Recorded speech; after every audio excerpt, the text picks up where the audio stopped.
Right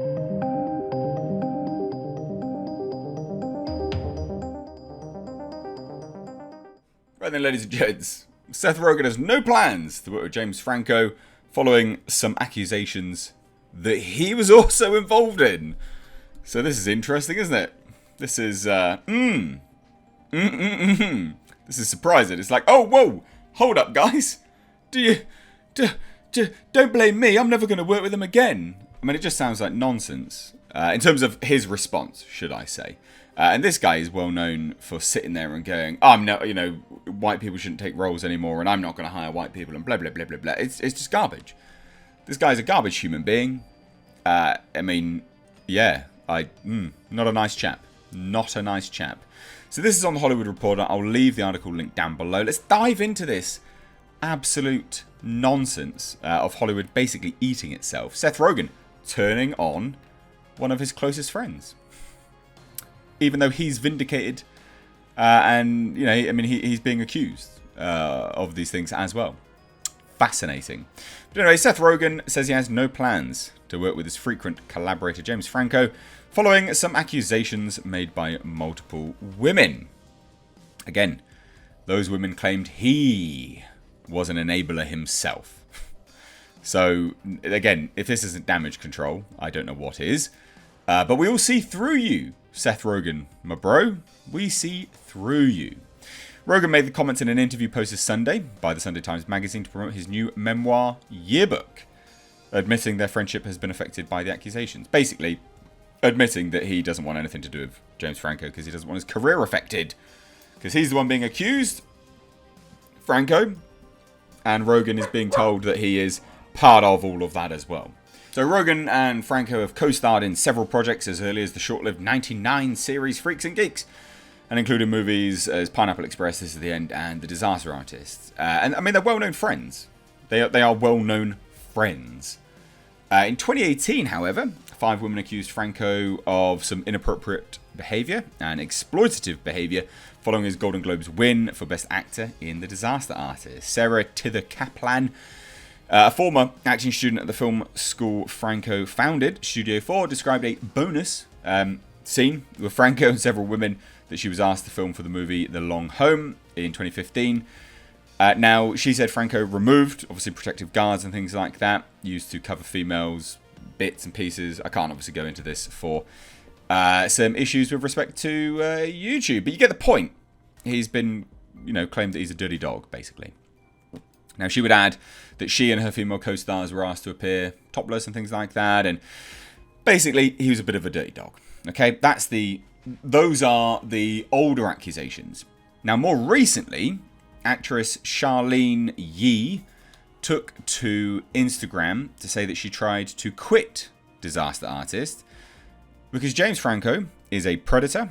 They tried to bribe her with a bigger acting role. I cried and told them that was the exact opposite of what I wanted, that I didn't feel safe working with an effing predator. They minimized and said Franco being a predator was so last year and that he changed. When I literally heard of him abusing new women that week. She also called out Seth Rogen and enablers, saying they should be held accountable because Rogen was a producer on the film, and obviously, the claim is obviously that he knew and just allowed it to go on. After the accusations came out in 2018, Rogen told an interviewer he would keep working with Franco, but now says he's had a change of mind. Why? Oh, why, Mr. Rogen? Why? Oh, I bet it's because you've been accused as well. Oh, Hollywood. What a crock. Hollywood, what an absolute crock of just nonsense.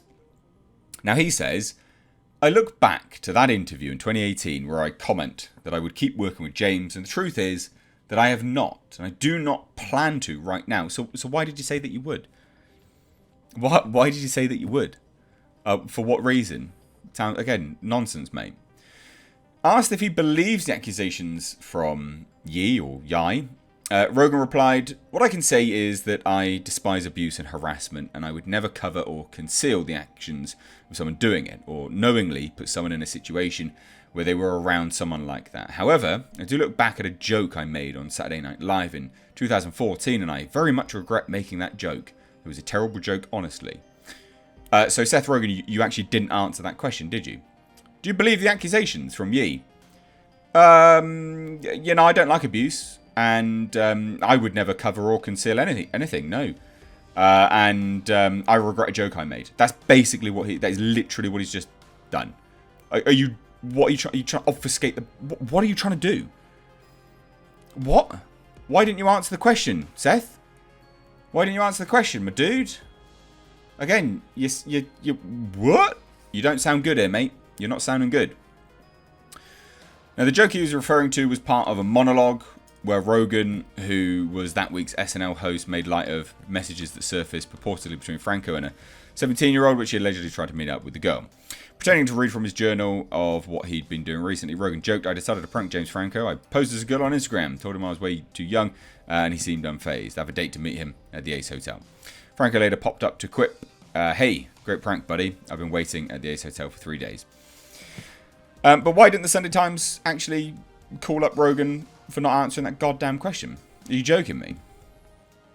Now, in this interview with the Sunday Times magazine, Rogen admitted that his friendship with Franco has now been affected by the accusations, but said he could not say if that meant they were no longer friends. I don't know if I can define that right now during this interview. I can say it. It has changed many things in our relationship and our dynamic. Asked if that was painful, Rogen would say, "Yep, but not as painful and difficult as it is for a lot of other people involved. I have no pity for myself in the situation." But you didn't answer the question, what? You're not answering any questions here, mate. This is the worst PR attempt of spin I've seen for a long, long time. He comes out, gets accused of stuff. "Oh, quick, agent, book me an interview with the Sunday Times magazine." Gets into the interview.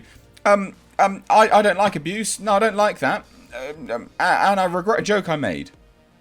Yes, but Seth Rogen, you were asked if you believe the accusations that were made against you as well. No, I don't like abuse. No one likes abuse, you absolute tool. Anyone who's outside of Hollywood doesn't like abuse. Well, anyone outside of Hollywood and, isn't a scumbag, they don't like abuse. But you can't answer that straight up question. I mean, come on. You utter fool. So there you go. Seth Rogen. One absolute dipshit. Whatever, I guess. I mean, look, if Hollywood fails him, he's still got his weed business, so that's fine, isn't it? Do whatever you want there, mate. No worries. And maybe, whatever, what can you say? Let me know what you guys think, though, down below in the comment section. If you're new here, do hit subscribe. Thank you all so much for watching, though. Take care.